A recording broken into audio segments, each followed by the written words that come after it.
నమస్కారం. అక్షరలిపికి స్వాగతం. ఈరోజు మనం చెప్పుకోబోయే కథ పేరు సంతోషం. ఈ కథలోని పాత్రలు, పాత్రధారులు, సన్నివేశాలు, పేర్లు కేవలం ఊహాజనితం మాత్రమే. ఇందులోని పదాలు కూడా కేవలం ఊహాజనితం మాత్రమే. కొంత అసభ్యత ఉన్నా అర్థం చేసుకుంటారనే ఆలోచనతో ఈ కథని వినిపిస్తున్నాను. రచన భవ్యచారు. ఇక కథలోకి వెళ్దాం. సంతోషి అన్న నా పేరులో సంతోషం లేదు. నేను నవ్వి చాలా రోజులయ్యింది. నేను సంతోషంగా ఉండి కూడా చాలా రోజులు కాదు, ఏళ్ళయింది. నేను ఎందుకు జీవిస్తున్నానో నాకే అర్థం కావడం లేదు. ఇంత జరిగినా, ఇన్ని అవమానాలు, అనుమానాలు, సూటిపోటి మాటలు అంటున్నా నేను ఇంకా జీవించే ఉన్నాను. నా జీవితంలో నేను చేసిన తప్పేంటి? అసలు ఆడపిల్లగా పుట్టడమే నేను చేసిన నేరమా? మంచిగా చదువుకోవాలని అనుకోవడమే నా తప్ప? నాకెందుకు ఈ శిక్ష? ఇంట్లో బయట అందరూ నన్ను వెలివేసినట్లు చూస్తున్నారు. ఏంటి నేను చేసిన తప్పు? అమ్మాయిగా పుట్టడం, అందులోనూ అందంగా పుట్టడమే నా తప్ప?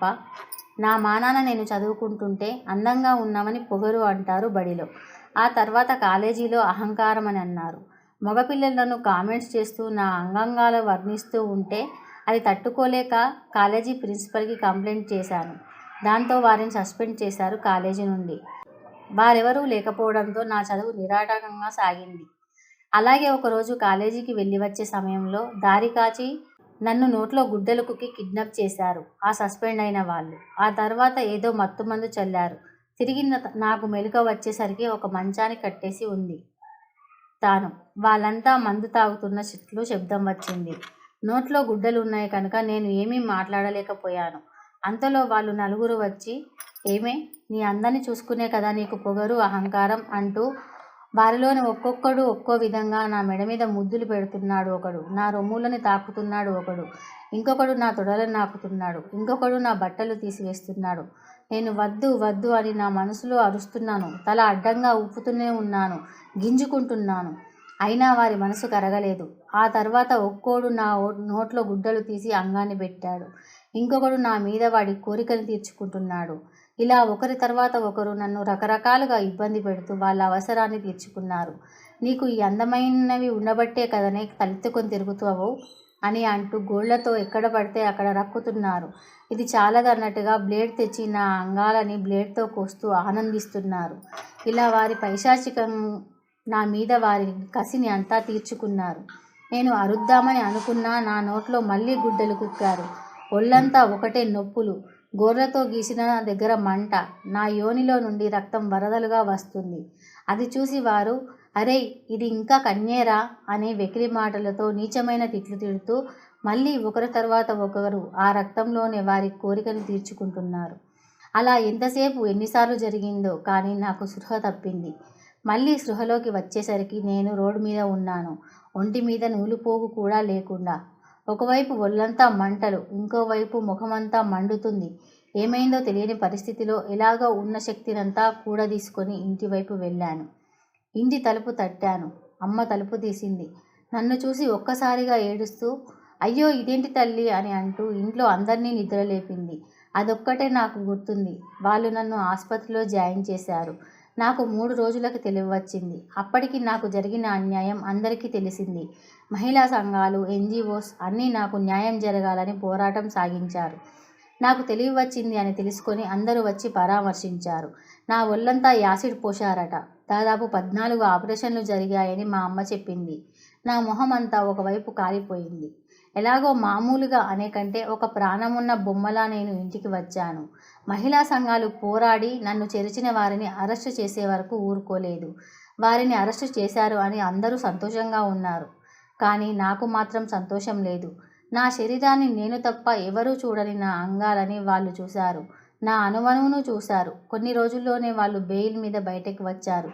ఇప్పుడు కాలర్ ఎగరేస్తూ బయట తిరుగుతున్నారు. మహిళా సంఘాలు నోర్లు మూసుకున్నాయి. సంఘటన జరిగిపోయింది, వారిని అరెస్ట్ చేశారు అని అందరూ అనుకొని ఇక న్యాయం జరిగినట్టే అనుకున్నారంతా.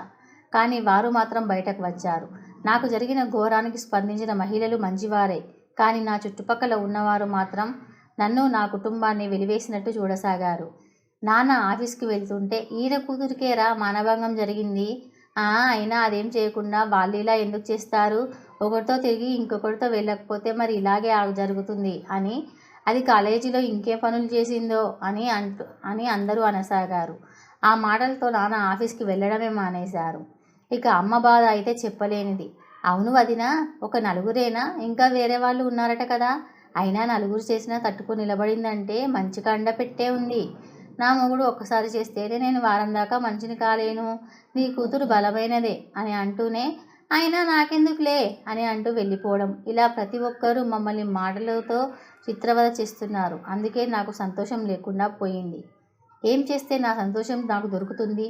నా సంతోషం, నా గతం నాకు రావాలి అంటే నేనేం చేయాలి? ఇంట్లో ఉన్నది మేము ముగ్గురమే. వాళ్ళు నన్ను చెరిచిన బాధ కన్నా ఈ సూటిపోటి మాటలే ఎక్కువగా బాధించాయి అనిపించాయి. న్యాయం కోసం పోరాడాలని అనుకున్నాం ముందుగా. కానీ న్యాయం కోసం వెళ్తే ఏముంది?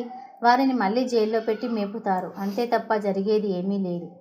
ఈ మాటలు, న్యాయం రెండూ నాకు నా గతాన్ని, సంతోషాన్ని తెచ్చి ఇవ్వలేవు. అందుకే ముగ్గురం ఒక నిర్ణయానికి వచ్చాము. మాకు కావాల్సిన సామాగ్రిని తీసుకున్నాం. వారు ఎక్కడ ఉంటారో సరియైన సమాచారం తెలుసుకున్నాము. అక్కడికి వెళ్ళాము. మేము వెళ్ళేసరికి అందరూ మందులో మునిగిపోయి ఉన్నారు. వాళ్ళు మమ్మల్ని గమనించే అంతలోనే ఏమి జరుగుతుందో తెలిసేంతలోనే ముగ్గురం వేట కత్తులతో ముగ్గురు తలలు నరికి వేశాము. ఇంకొకడు వద్దు వద్దు అని బతిలాడుతున్నాడు.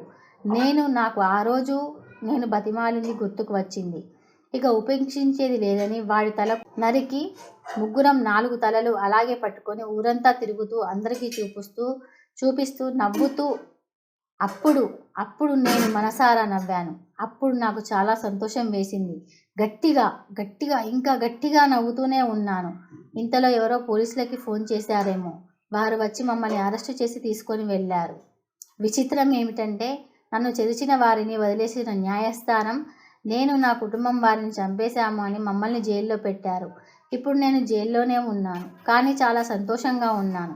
నా ప్రమేయం లేకుండా నన్ను చెరిచిన వారిని చంపేసి హాయిగా నవ్వుతూ అందరినీ నవ్విస్తూ ఉన్నాను. ఇంతకంటే సంతోషం ఇంకేముంటుంది? నిర్భయ బతికి ఉంటే నేను చేసిన పనికి సంతోషించేదేమో. ఏమంటారు? మీ అభిప్రాయం మాకు విలువైనది. ఖచ్చితంగా మీ అభిప్రాయాన్ని తెలపండి. ఈ కథ కనుక మీకు నచ్చినట్లయితే లైక్ చేయండి, షేర్ చేయండి. అలాగే మా ఛానల్ సబ్స్క్రైబ్ చేసి పక్కనే ఉన్న బెల్ గంటని యాక్టివేట్ చేయడం అస్సలు మర్చిపోవద్దు. ధన్యవాదాలు.